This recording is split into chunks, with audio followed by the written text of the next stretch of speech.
Hello everyone, in this video I'll show you how to download Copernicus marine data using the Python API step by step.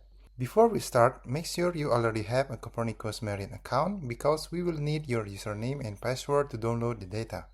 Next, open Google Drive, create a new folder, and inside that folder, create a Jupyter notebook using Google Colab.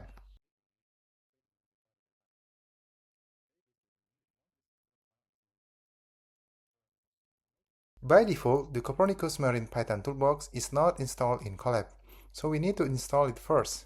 Run the following command, pip install Copernicus Marine. If you run pip install without the exclamation mark, you will get an error. So make sure to include the exclamation mark at the beginning. Wait a moment until the installation process is complete.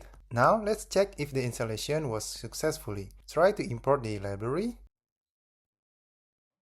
You can also check the version to make sure everything is working properly. Great, now the toolbox is ready and we can proceed to download the data. Before downloading, we need to log in using the copernicusmarine.login. Run this command and you will be prompted to enter your Copernicus username and password.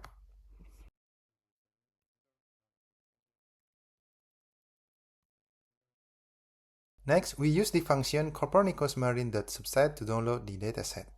This function requires several inputs arguments. First is dataset_id.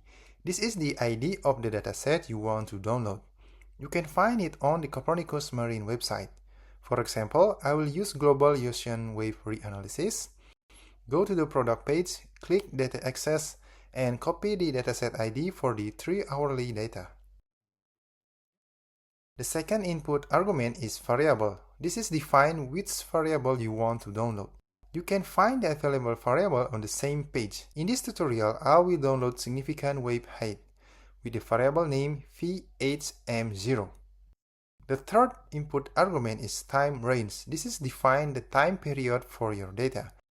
For example, in this tutorial, I'll download the data from January 1st, 2025 to January 7, 2025 with 3-hourly time resolution. So the fourth input argument is geographic area. This argument defines the coordinates of the area you want to download. You can use the Area of Interest tool on the Copernicus website to get the coordinate boundaries.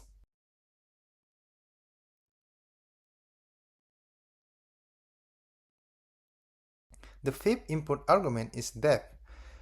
Since significant wave height is a surface parameter, so we set the depth to 0. And the final input argument is the output directory. So this is defined where the data will be saved. Since we are using Google Colab, we first need to mount Google Drive. Then navigate to your folder, copy the full path and use it as the output directory. Don't forget to add a / at the end of the path.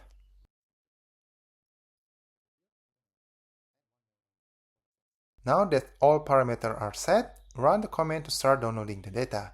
Wait until the process is complete. Once the download is finished, go to your Google Drive folder. You should see a netcdf or .nc file, and this is your Copernicus Marine dataset. And that's it! You have successfully downloaded Copernicus Marine data using Python API.